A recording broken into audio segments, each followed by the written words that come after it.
De vastes champs au nord de la Côte d'Ivoire, parsemés de blanc. C'est le moment de la récolte pour ces paysans. Ils collectent la fleur de coton qui pousse pendant 4 mois sur plus de 300 000 hectares à travers le pays.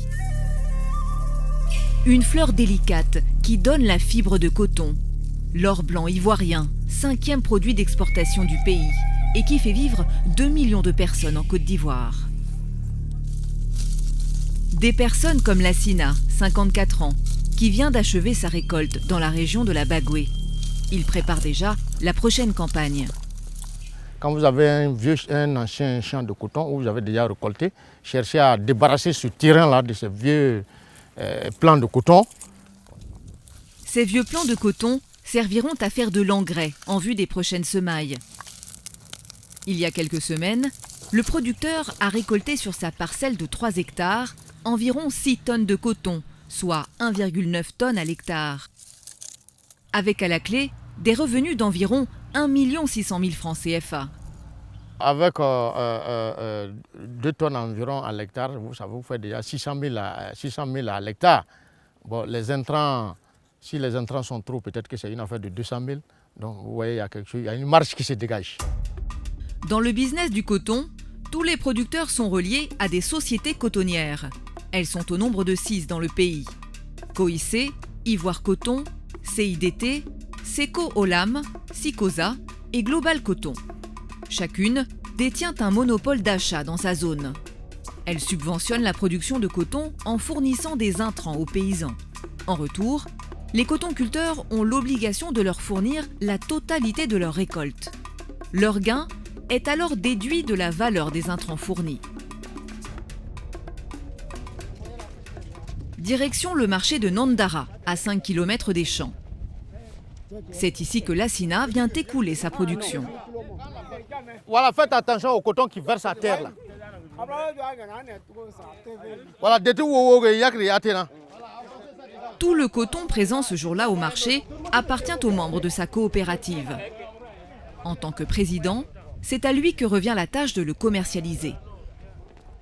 Chaque balle de coton est pesée minutieusement sous le contrôle de Lassina et de l'acheteur principal, Ivoire Coton. Il faut contrôler, puisqu'on a pesé quelques bâches là, il faut contrôler. Parce que quand tu mets une bascule sur des briques, il faut toujours suivre après quelques pesées. Si le producteur et l'acheteur sont tous deux présents, c'est pour s'assurer que le coton sera vendu au juste prix. Il est important de peser le coton de telle sorte que le paysan ne soit pas grugé. Il peut faire un chargement en vrac, c'est-à-dire sans avoir pesé, et envoyer le coton à l'usine.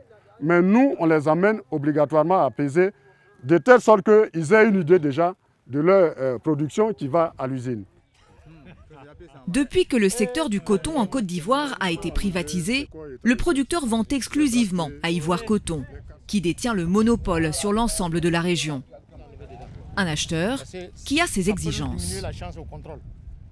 Il y a des normes qu'on nous demande de respecter. Il ne faut pas que le coton soit mouillé. Il ne faut pas que ce soit trop chargé d'impuretés. Bon, ce sont ces 2 gros problèmes qui sont là. L'eau, là, c'est l'homme qui met. Maintenant, les impuretés, là, c'est à la récolte, il faut prendre soin de ça, enlever les impuretés dans le coton. En Côte d'Ivoire, le coton graine est classé en 2 principales catégories.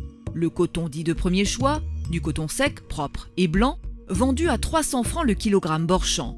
Ensuite, le coton dit de second choix, parfois chargé d'impuretés, vendu à 275 francs le kilo Borchamp.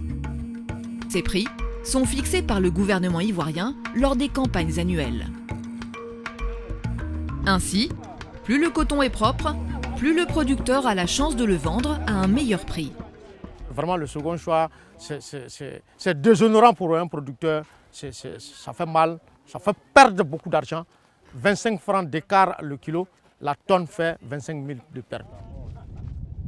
Des tonnes de coton mis dans ces camions d'une capacité de 9 tonnes chacun.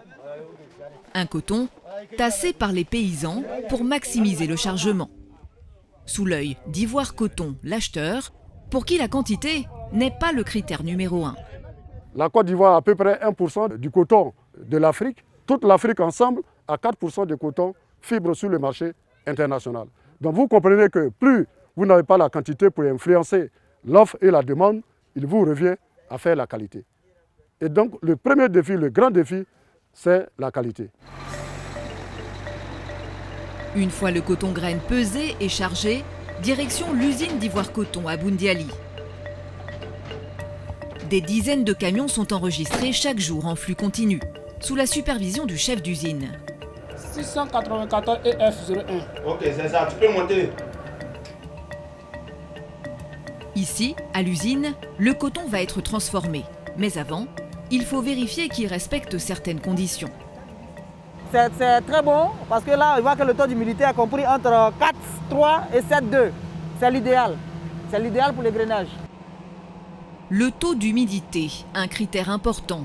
Ce taux ne doit pas dépasser un certain pourcentage au risque de voir le coton perdre de sa valeur. Parce que le taux d'humidité est supérieur à 12%, c'est du coton non marchand, c'est de très mauvaise qualité parce qu'on se dit que le producteur a ajouté de l'eau exprès. Du coton propre et bien séché, voilà ce que plébiscitent les industriels qui commercialisent leur blanc. C'est dans ces grandes machines qu'est réalisé l'égrainage, la première transformation. La fibre de coton est séparée de la graine. Une graine qui servira à fabriquer de l'aliment bétail ou encore de l'huile de coton. Mais c'est bien la fibre qui est la plus recherchée. C'est le produit phare et après cette étape, on passe au conditionnement.